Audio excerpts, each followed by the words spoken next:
Ok, bueno, vamos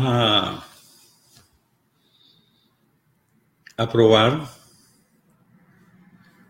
Vamos a intentar iniciar una serie de conversaciones eh, intentando decir algo que sirva.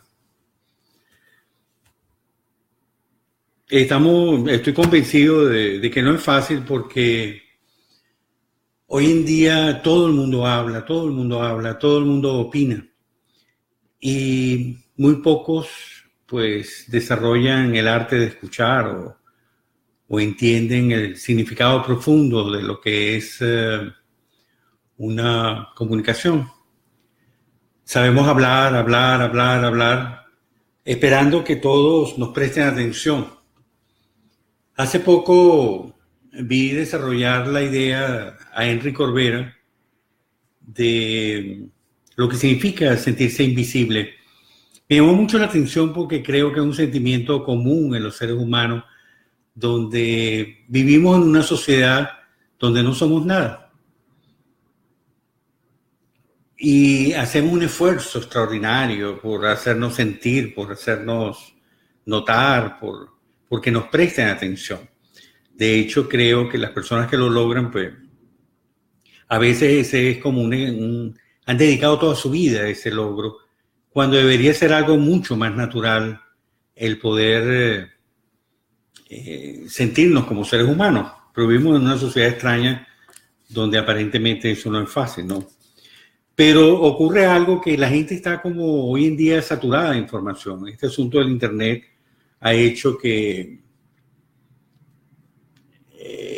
todo el mundo esté hablando, que todo el mundo esté diciendo cosas, que todo el mundo esté subrayando sus puntos y vemos que la gente en general no tiene tiempo y está como saturada de tanta información.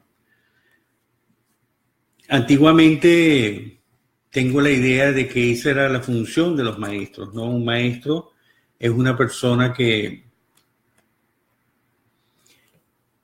sabe en qué momento preciso hablar o en qué momento la persona que va a escuchar está realmente preparada para escuchar algo. Mientras tanto, los maestros antiguos o el maestro actual, pues sabe que no es mucho lo que logra cuando tú estás diciendo algo que la gente no quiere escuchar o que no está interesada en eso.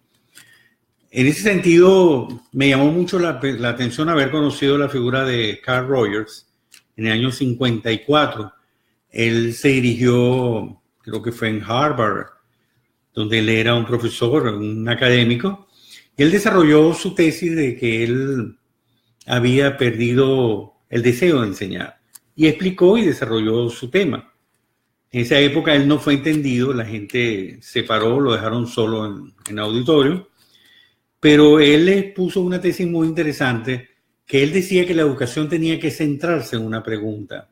Si tú tienes la pregunta, es fácil que pongas atención a cualquier cosa que se vaya a decir.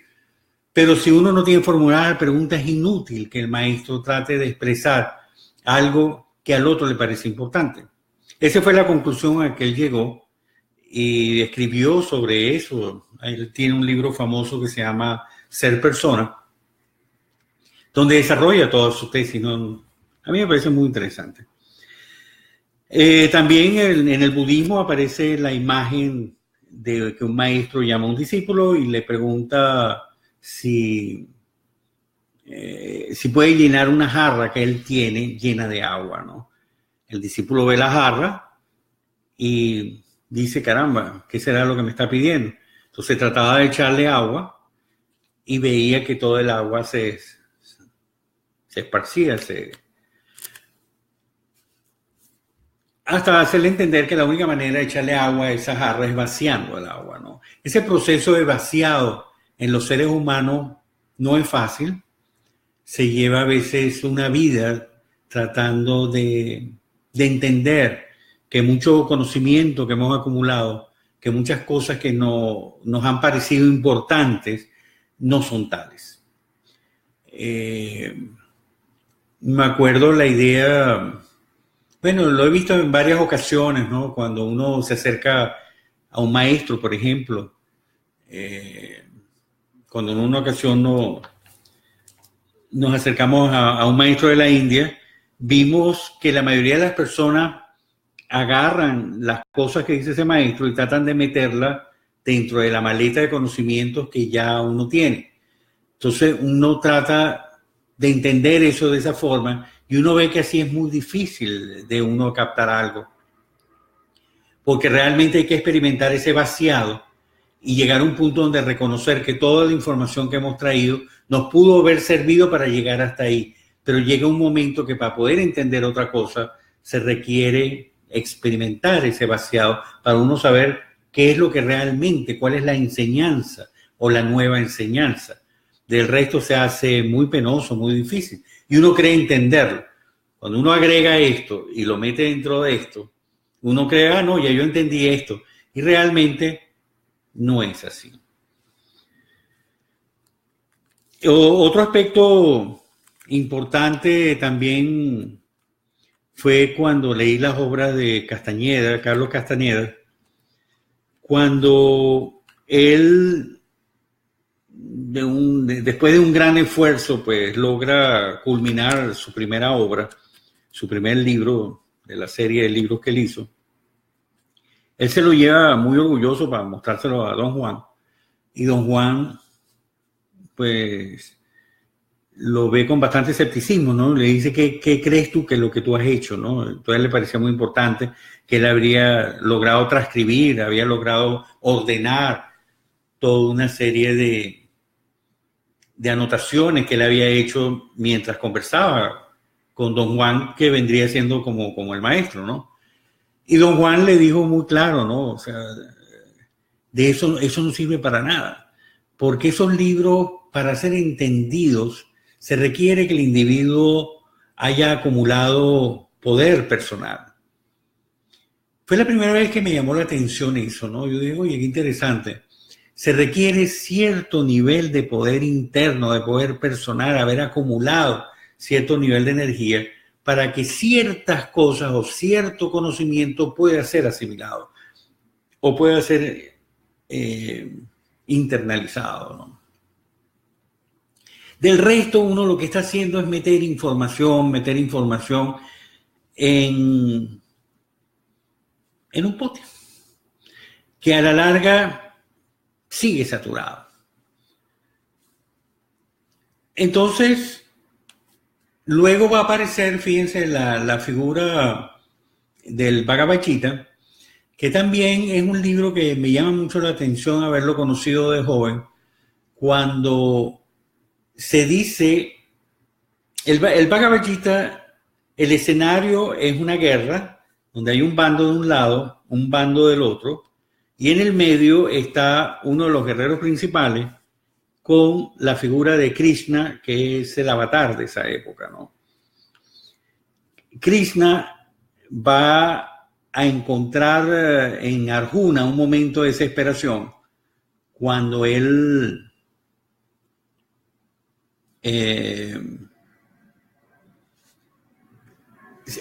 colapsa internamente, cuando él se llena de terror, se confunde antes de comenzar la guerra, cuando él ve que hay enemigos, dentro del bando enemigo hay gente apreciada, hay familiares, hay queridos, personas muy queridas por él.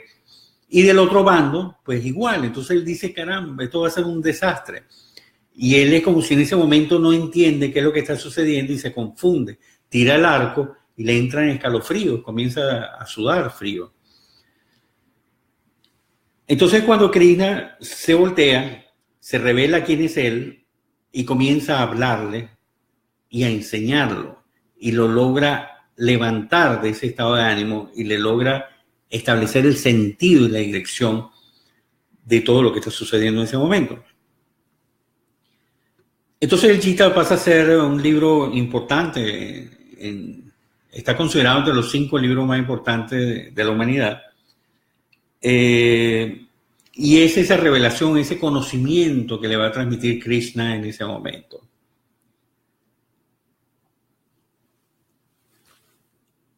Hay una cosa interesante que dicen que para uno entender el Bhagavad Gita, para uno leerlo, para uno asimilarlo, para que a uno le llame la atención leerse un libro como ese, uno tiene que haber colapsado la vida, uno tiene que haber llegado a un punto donde uno reconozca que todo lo que uno ha logrado hasta el momento, hasta ahí llega. O sea, uno no puede dar más, se agotan como si se agotaran todas las fuerzas, todas las capacidades. Uno llega a un momento que uno dice, bueno, no puedo más, y uno se cae, ¿no? En ese momento es el momento más precioso, más buscado para que una persona se le pueda decir algo diferente a lo que hasta la fecha ha conocido. Mientras tanto, es muy difícil poderle hablar de algo diferente. Siempre las personas van a tratar de meter lo nuevo dentro de lo que ya se conoce. Eso es una tendencia muy humana. Pero fíjense, así comienza el Bhagavad Gita. El Bhagavad Gita es un punto clave, pues entender eso, ¿no? O sea, y todos los seres humanos, uno poco a poco se ha dado cuenta, pues ya con los añitos, que uno en la vida hemos experimentado ese punto. Hay un punto de quiebre, hay un punto donde uno se confunde en la vida. Solo que, bueno, es una gran suerte poder valorar ese momento y es una gran suerte que se aparezca la persona adecuada que lo pueda uno orientar en ese preciso momento.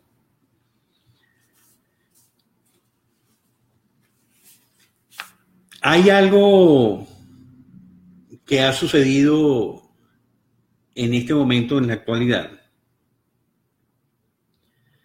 que es que el mundo ha llegado a ese punto de quiebre y de colapso, ese punto de quiebre, de cambio. La primera vez que escuché hablar de que esto había sucedido fue a través de dos fuentes. Una fue un libro escrito que se llama Las Nuevas Realidades por Peter Drucker, un norteamericano, donde él, siendo economista, logró visualizar lo que iba a suceder, logró explicar lo que estaba sucediendo a nivel mundial. Alrededor de él aparecieron otras figuras como John Naisbitt, que igualmente lo explicaron de la misma forma. Y fue la primera vez que logré entender, ¿no? Cónchale, algo está pasando en el mundo donde lo que siempre funcionó ahora no está funcionando. Todo estaba cambiando, sobre todo ellos hacían referencia a las leyes de economía, donde las transnacionales y una serie de circunstancias habían cambiado las leyes a nivel mundial y eso era importante entenderlo. En ese momento en Venezuela hubo un evento importante que se llamó el Congreso Gerencia 90, donde a la cúpula empresarial venezolana se le explicó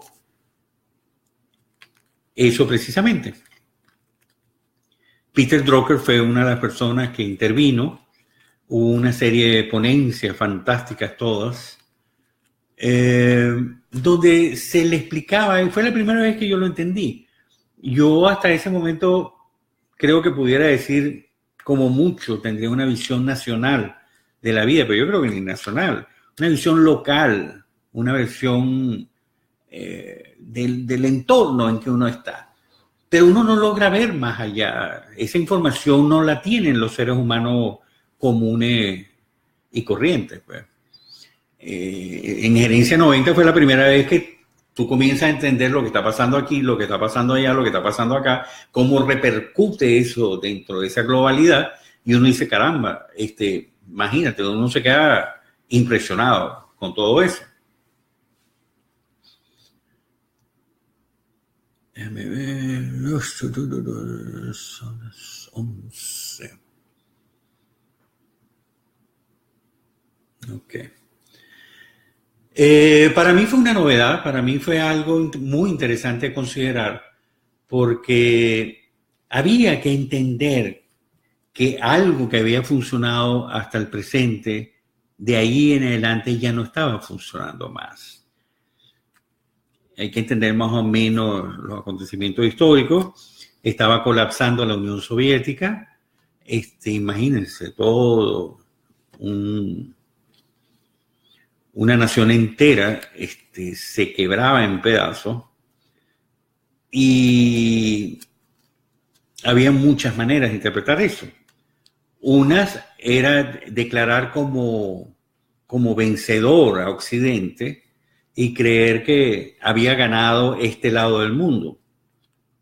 Pero existía otro punto de vista, que es que ellos colapsaron primero y eso dio pie a poder comenzar un nuevo orden, una nueva visión de las cosas. Eso le daría una ventaja, ¿no? Si venimos y si lo enlazamos pues con lo que venimos conversando, o sea, así como sucede a nivel individual, parece que el planeta hubiera llegado a la misma situación. Hay algo que ya no está funcionando. Todo esto nos va a llevar a conectarnos con ciertos sistemas gerenciales que se comienzan a propagar en esa época, donde están diciendo que las empresas tienen que ser manejadas de una forma diferente. Ya la estructura clásica piramidal ya no estaba funcionando. Ahí vi desarrollar esta idea de muchas formas, hasta que uno se va convenciendo que esta gente tiene razón.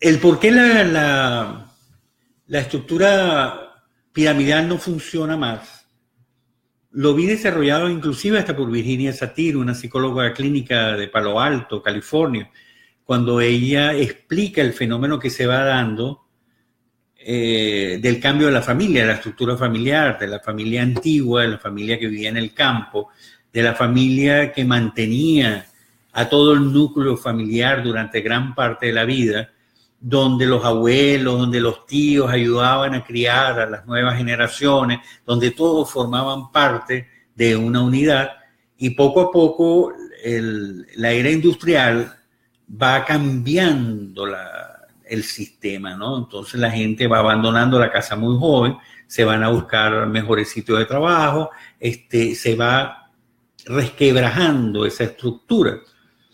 Entonces, lo que antiguamente el respeto que había hacia la autoridad, hacia la figura de los abuelos, uno ve como poco a poco eso se va derrumbando. A nivel del trabajo va a suceder igual, a nivel de todos los tipos de organizaciones e instituciones, comienza un cuestionamiento hacia la autoridad. Entonces, esa estructura que funcionó muy bien durante muchísimos años, uno puede ir entendiendo cómo poco a poco fue perdiendo valor, fue perdiendo vigencia. Entonces, había que tener una estrategia para diseñar una nueva forma de hacer las cosas. Resulta que en los Estados Unidos existe un personaje que se llama Edward Deming, aparece este señor, donde él se da cuenta que en una empresa la base de la empresa, lo que son los empleados, tiene una importancia que la gente hasta ese momento no reconocía. El empleado es una persona que, aparte de tocar con sus manos la calidad, el producto final, tiene contacto directo con el cliente. En la estructura clásica piramidal, la cabeza ha perdido ese contacto. O sea, en muchas ocasiones no tiene contacto ni siquiera con los empleados, sino está diseñado todo de una forma. Se lo voy a explicar así, miren. Esto fue una de las grandes cosas que ellos aportaron, ¿no? En la estructura clásica, aquí ponen a la cabeza con sombrerito, una sonrisa, o con una cara de bravo, creo que con una cara de bravo, ok, donde él es el que piensa. Luego ponen al plano gerencial, son personas que solo hacen lo que les dice arriba, ¿no? ejecutan las órdenes. Luego están los empleados que ya los ponen sin cabeza y ya ellos no tienen esa capacidad de pensar, ¿no? ¿Ok? Esta estructura piramidal ha gobernado el mundo durante muchísimo tiempo, ¿no? Aquí inclusive hay una cita donde aparece explicada en la Biblia, ¿no? Cómo se estructuraban las legiones romanas, los ejércitos. Entonces, lo que Edward Deming desarrolla en su primera instancia es que si tú consideras a esa gente que está abajo, si tú los formas, si tú ves sus necesidades, si tú los educas, si creas un programa de educación continua, si tú los ayudas a crecer, lo que él descubrió fue que entonces toda la empresa recibe el beneficio de eso. Y no solo la empresa, sino el país completo. Si todas las empresas lo hicieran igual, uno vería que todo comienza a subir. Hasta ahorita ha existido una especie de cultura donde no se le da ningún valor al empleado que está abajo. Yo tuve la ocasión de conocerlos personalmente, conocí a Deming, conocí a Myron Tribus, conocí a Conwell en charlas que dieron y tuve la oportunidad inclusive de conversar con ellos. Y es muy interesante como ellos lo explican.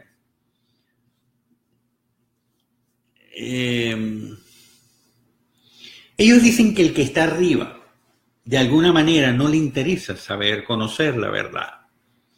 El que está arriba ve las cosas de una forma, y los que están alrededor de él tratan de complacerlo. Y entonces todo se enfoca desde el punto de vista que tenga esa persona. Él nos contaba de que él trabajó para la Xerox durante muchos años y mientras estuvo como director de esa compañía, pues todo le pareció que estaba bien. Pero cuando él se sale de la Xerox para hacer otras cosas, él después de muchos años, él habló de 5 años después, comenzaron a llegarle a él cartas donde veía la opinión de lo que la gente pensaba de él. Y él se quedó asombrado porque él dice que estando en el cargo jamás le hubiera interesado conocer eso. Entonces, en una forma general, él dice que de alguna manera los que están arriba no le interesan conocer la realidad de las cosas. Deming desarrolla toda una tesis fascinante de qué sucedería si tú a esos empleados que están ahí comienzas a escucharlos, comienzas a preguntarle cómo lo harías tú, comienzas a considerar sus opiniones, comienzas a trabajar junto con ellos. Entonces lo que él descubrió que si eso se hace, caramba, lo que sucede es un milagro, o sea, lo que sucede es una cosa extraordinaria, porque no solo ellos se van a sentir a gusto, sino que cambia la atmósfera de la empresa. Pero resulta que sus opiniones nadie le prestó atención en su país natal, que es los Estados Unidos, sino que él va a ser seleccionado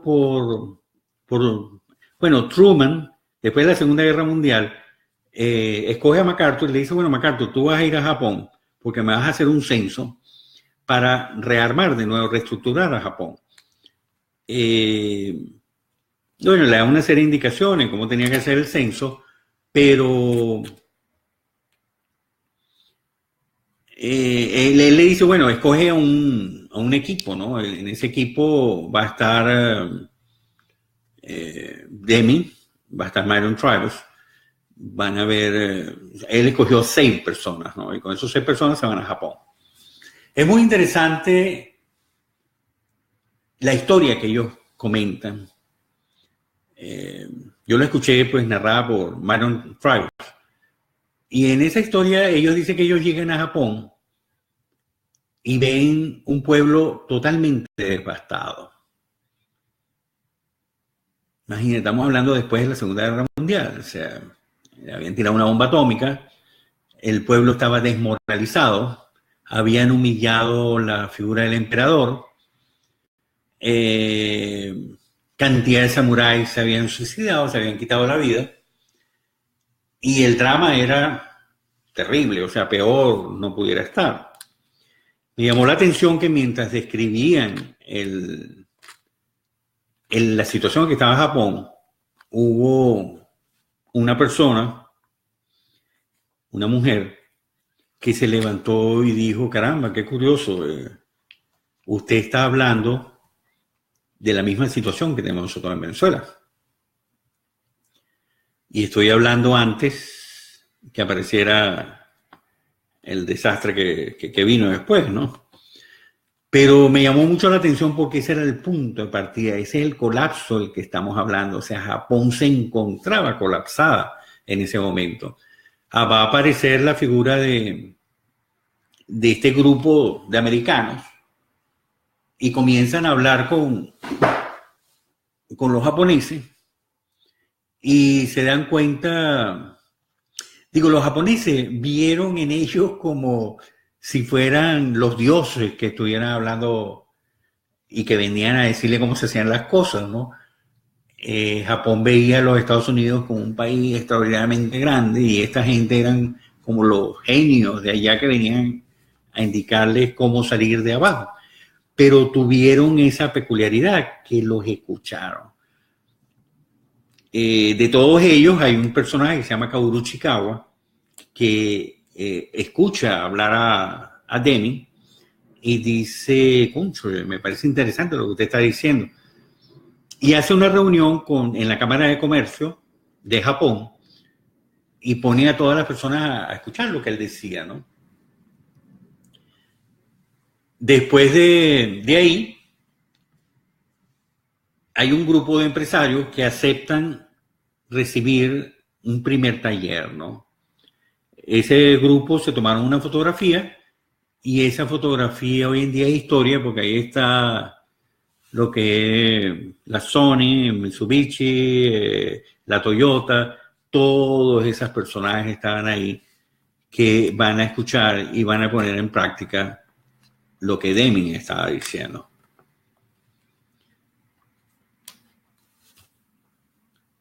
Entonces, bueno, algo que no habían querido escuchar en su propio país natal. Resulta que en Japón lo oyeron, le pusieron atención. Kaoru Ichikawa le pregunta a Deming, oye, esto que tú estás hablando lo han puesto en práctica alguna vez. ¿Tú tienes cómo demostrar que esto funciona? Es la pregunta que le hacen a todo el mundo. Y resulta que él contestó, no, yo hasta ahorita es solo una teoría y esta es mi tesis, ¿no? Pero Kaoru Ichikawa dijo, bueno, vamos a creer en eso, vamos a aceptar eso y vamos a ponerlo en práctica. Si eso es lo que tenemos, pues vamos a andar con eso. Es muy interesante porque Kaoru Ichikawa es considerado el segundo padre de la calidad total a nivel mundial. O sea, la gracia de él fue haber creído en algo que no, hasta ese momento no se había puesto en práctica. Hay otro dato curioso que es que Edward Deming es un ingeniero. Él crea una metodología con bastante número, o sea, él crea un sistema de estadística, un sistema de medición para medir los cambios, para medir las cosas, para medir la producción, para medir todo lo que se hacía. Él crea un sistema y de cómo eso se puede ir mejorando, creando lo que él llamaba el mejoramiento continuo, ¿no? A él le va a parecer muy interesante, pero hay un elemento en Japón que se une a esa idea, que es el estilo de vida del budismo zen. O sea, los japoneses tenían un elemento que ellos conocían ciertos aspectos del ser humano que los americanos no conocían. Cuando esas mismas ideas van a triunfar en Japón y Japón se convierte en el primer país que comienza a hablar de la excelencia a nivel empresarial, cuando esas ideas regresan a los Estados Unidos, se van a topar con un pequeño problema, un pequeño inconveniente, que es el aspecto humano. O sea, cómo involucrar a la gente, cómo motivar a la gente, cómo adquirir el compromiso de la gente, van a ser elementos que no van a ser tan sencillos de resolver dentro de esta cultura. Pero todo se trataba de saber tratar a la gente como adultos y no como niños, darle un valor diferente a los seres humanos. Para los japoneses lo entendieron. Por más que es una estructura bastante patriarcal y bastante piramidal, los japoneses entendieron la importancia de la gente. Si ustedes se acuerdan, en aquella ocasión hubo una especie de, fue una feria mundial, no recuerdo en qué sitio fue, no sé si era en España, donde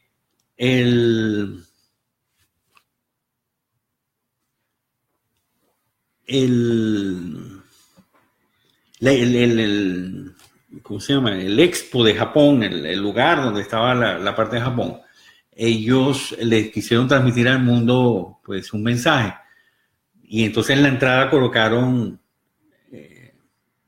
de tamaño natural la imagen de todas las personas que habían participado en construir no sé cómo se llama, el Expo, el lugar pues donde estaba la parte de Japón, ¿no? O sea, técnicos, los que llevaban los cables, las enfermeras, los arquitectos, todas las figuras estaban en tamaño natural en la entrada, dándole la bienvenida a la gente. Ellos con eso le estaban diciendo la importancia que tiene la gente. Los japoneses habían descubierto eso y comenzaron a valorar a la gente. Si tú aprecias a la gente, si tú ayudas a la gente, si tú deseas la prosperidad de la gente te va a dar a cambio algo extraordinario. Y eso lo descubrieron los japoneses. Suena muy bonito, pero resulta que cuando todas esas ideas son introducidas a Occidente de nuevo, salieron de Occidente, van para allá y regresan para acá. Pero cuando regresan, se topan con ese pequeño problemita. Nosotros tenemos una educación, tenemos una cultura donde todos queremos estar por encima de los demás. O sea, hay un rollo que nos meten desde chiquito que es impresionante. O sea, es algo cultural, es algo somático que lo tenemos por dentro. Myron Tribus, él lo explicó cuando él mostró esta estructura piramidal. Él dice, nosotros hemos nacido y hemos sido educados para estar aquí a la cabeza. Nadie quiere saber nada de lo que sucede aquí abajo. Es impresionante. Y él lo dijo con esas palabras. O sea, nadie quiere saber lo que pasa aquí abajo. Yo estoy aquí arriba. Si yo soy gerente, yo no me comunico con los supervisores. Si yo soy supervisor, yo no tengo nada que ver con los empleados. Eso es chulo. Entonces, ahí hay un problema grave, ¿no? Porque ellos descubrieron que en ese tipo de empresas piramidales, cada nivel tiene un nivel de lenguaje diferente. Entre dueños, te ve una reunión de dueños de empresas, tienen una manera de hablar, bueno, que ellos hablan a su manera. Si nosotros vemos una reunión de gerentes, ellos hablan a su manera. Si encontramos una reunión de supervisores, ellos tienen su lenguaje. Y si nosotros vemos los empleados, ellos tienen su lenguaje. Pero esos diferentes lenguajes hacen que sea muy difícil comunicarse entre ellos. Muy difícil. Si una persona entra en una reunión de gerentes no siendo gerente, uno ve que todo el mundo se calla. Hasta ahí llegó la conversación. Y así sucesivamente. Si vas a un gerente abajo, todo el mundo cambia. Oye, está el gerente ahí, ¿no? Bueno, esos pequeños, lo que Deming la llamó las barreras en la comunicación, ellos establecieron todo un sistema para tratar de derrumbarla. Pero se hace bien pesado cuando es un problema cultural. O sea, nosotros estamos dentro de una cultura donde nosotros no valoramos a las personas. Entonces, ¿quién eres tú? ¿Cuánto tienes tú? ¿Cuántas profesiones tienes? ¿Cuánto dinero tienes? ¿Cuáles son tus...? Que yo no te conozco a ti, yo no sé qué. Entonces, bueno, imagínense ustedes. Ahora, con ese sistema no vamos a llegar a ninguna parte. Podemos poner muchos ejemplos. Yo creo que ejemplos tenemos bastantes, ¿verdad? Eso es lo que hay que cambiar. Eso es lo que hay que cambiar. Entonces, bueno, tengo una serie de ejemplos. Lo que he hecho hasta ahorita en mi vida ha sido recoger ejemplos. Y tengo ejemplos teóricos y tengo ejemplos vividos por mi persona y por mi familia, ¿no? Un ejemplo de eso, un ejemplo de los tantos ejemplos, es una experiencia que tuve en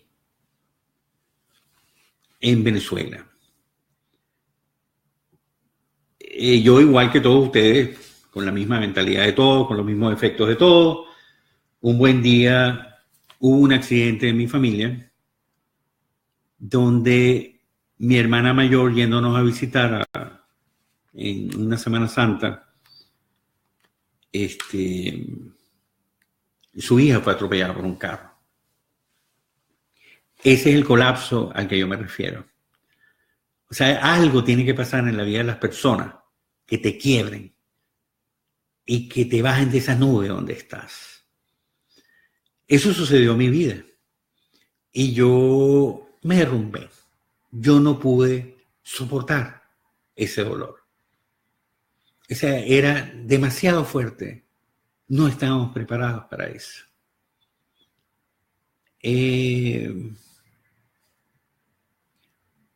Yo dije, caramba, si a mí me pasara eso, yo no lo pudiera soportar. O sea, ver a mis hijos, imaginarme que eso pudiera pasar, me cambió mi vida por completo.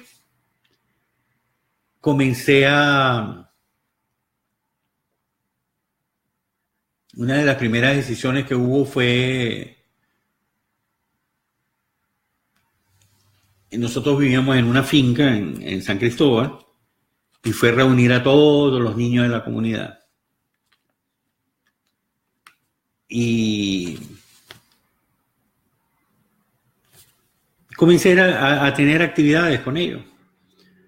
Los reunimos, me acuerdo el primer día, bueno, para lograr que fueran todos los niños a la casa, fue el tocarle la puerta a todas las casas, a los papás, hablar con los padres, decir lo que había pasado, les conté, les eché el cuento y que yo quería pues tener que me permitieran pues que los hijos se reunieran en la casa y generar una serie de actividades con ellos y todo aquello. Todos los padres no tuvieron ninguna opción.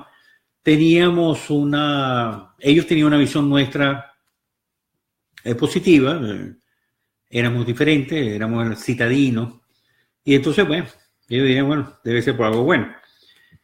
Me acuerdo de esa primera reunión, pues hablé con los niños dirían, este viejo está loco.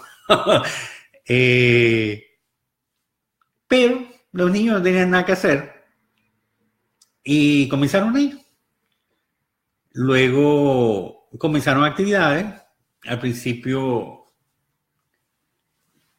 no recuerdo cómo fue el comienzo, si fue con video, le pasábamos películas, porque ellos no tenían acceso en esa época era el Betamax, a esas cosas, ¿no? Sino ellos apenas tenían un televisor. Y pues hacíamos una selección de películas, entonces les mostrábamos las películas, le ponían los parlantes, los equipos, y entonces los muchachos quedaban impresionados de ver las películas de esa manera. Pero aprovechaba las películas y les transmitíamos cosas hermosas, cosas positivas, sentimientos positivos, y comenzamos a hacer la labor por ahí. Después aparece la idea de hacer excursiones, y haciendo excursiones, otros vecinos se fueron agregando, y entonces en los carros, todo lo hacíamos sin dinero, o sea, metíamos a todos esos muchachos en un carro y todos lo llevábamos a la montaña y hacíamos cosas. Y todos los juegos eran sin nada. Me acuerdo, en una ocasión llevamos una cuerda, una soga, y con esa soga ustedes no se imaginan la cantidad de cosas que hicimos, cómo nos reímos, cómo disfrutamos, cómo gozamos con todos esos niños, ¿no? Entonces el asunto de los niños fue creciendo. hasta que produjo un impacto dentro de la comunidad. Y uno ve cómo los padres comenzaron a decir, oye, qué broma, esta gente que no son nada de mis hijos, hacen eso por mis hijos, y nosotros que somos los padres, pues no hacemos nada por ellos, ¿no? Y eso no se acostumbraba a hacer. En mi caso también fue fuerte, porque estaba haciendo algo que no era normal. En el caso, mis padres pusieron el grito en el cielo, ¿no? Porque ellos tenían la tesis de que abrirles las puertas a personas de una condición de peligro. Uno de ellos es que vieran todo lo que uno tenía. Uno de ellos es que fuéramos de ahí en adelante víctimas de robos o de cosas, ¿verdad? Y que nos comenzaran a pasar cosas malas, porque podíamos estar despertando la envidia en ellos, ¿no? Y eso fue un punto que me llamó la atención, porque hubo que considerar ese aspecto, ¿no? Pero a la larga nada de eso ocurrió. A la larga hay muchas cosas que cambiaron en esa comunidad. Una de ellas, en un día nos fuimos de paseo un domingo, salimos muy temprano, a las 7, 8 de la mañana, y regresamos como a las 7 de la noche. O sea, estuvimos todo el día afuera. Y la sorpresa fue que cuando llegamos, estaban todos los niños rodeando la casa. Habían como 15, 20 niños rodeando la casa, cuidándonos la casa porque habíamos dejado la puerta abierta. Entonces fue todo lo contrario. Las bendiciones que recibimos nosotros con esos niños, o sea, nosotros al comienzo creíamos que nosotros teníamos algo que darles a ellos, ¿no? Ese ego de que yo soy la persona educada, que yo soy el tal, que viene de la ciudad, que viene de la capital. Y resulta que a la larga lo que nosotros teníamos que dar quedó reducido a la nada para recibir de ellos cosas extraordinarias que yo jamás me hubiera imaginado que existían. Una de ellas es el amor de esos niños. Esos niños transformaron el corazón de nosotros. O sea, esos niños, una de las cosas es que nos permitió, por ejemplo, penetrar en el lado egoísta de uno, ¿no? Uno dice, oye, pero si a uno no le cuesta nada hacer lo que uno está haciendo, apenas es considerarlo, es tomarlos en cuenta.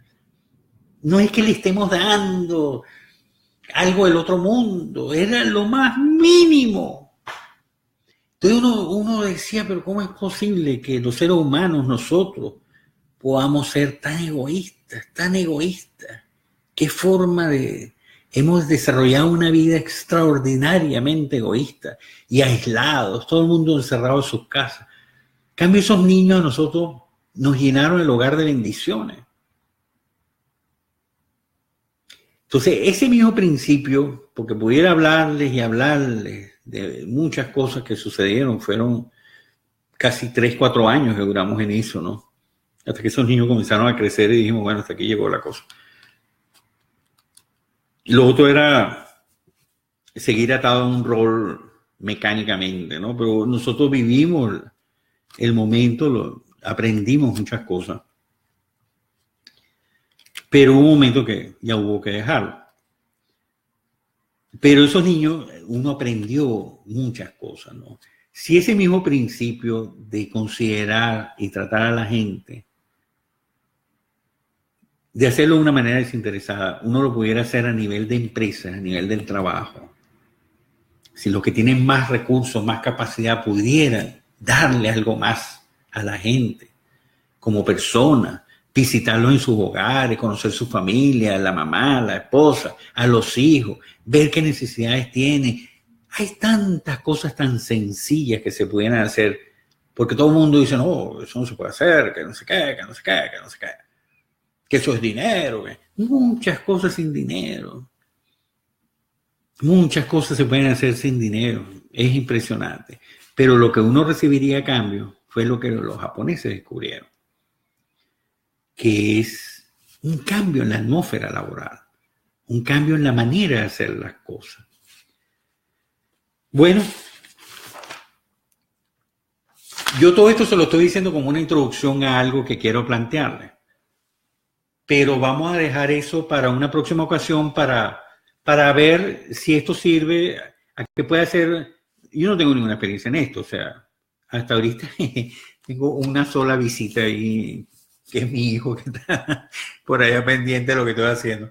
Pero si el día de mañana esto puede ser, me encantaría también poderlo hacer conversando con otra persona, pero no aparece la persona, entonces me toca hacerlo solo. Pero si el día de mañana puede ser esto más interactivo y aparecer otras personas, pues, puede ser más interesante, ¿no? Pero quiero desarrollarles esto para mostrarles un proyecto que tengo y lograr explicárselo de la manera correcta. ¿Ok? Bueno, muchas gracias. No sé si lo he hecho bien, ya veremos, porque creo que he estado mirando para la de arriba, la otra cámara, la de arriba es la del periscopio. Y esta viene siendo la de la laptop, ¿no? Creo que he mirado más hacia abajo, entonces la de arriba la descuido. Pero bueno, ya iré aprendiendo poco a poco cómo manejar esta cosa mejor. Le agradezco mucho a mis antecesores porque me han servido para inspirarme, a venezolanos que han asumido la tarea de dar y preocuparse el dolor que sienten por Venezuela, han hecho que hayan dedicado mucho tiempo a transmitir o a tratar de concienciar a sus coterráneos, ¿no? Está el caso de Franceschi, lleva muchos años ya desde el exilio, pues tratando de despertar, tratando con sus cosas buenas y sus cosas malas. Le oí decir a uno, no sé si fue a Wilfredo Bello, dice, oye, esto es en vivo, o sea, esto tiene un problema, que lo que digas quedó grabado, ya no hay nada que hacer, no hay manera de corregirlo. Entonces, claro, no es que uno sea perfecto, no es que uno no vaya a cometer errores, pero los admiro mucho porque ellos abrieron una puerta.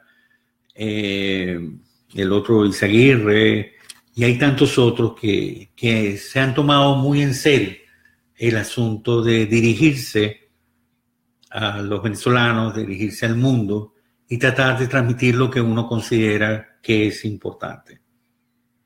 Espero que esté haciendo algo positivo. Muchas gracias por el... Bueno, ahorita no hubo nadie, pero espero que lo vean y después, bueno, seguiremos en esto a ver hasta dónde llegamos. ¿Ok? Muchas gracias. Hasta la próxima.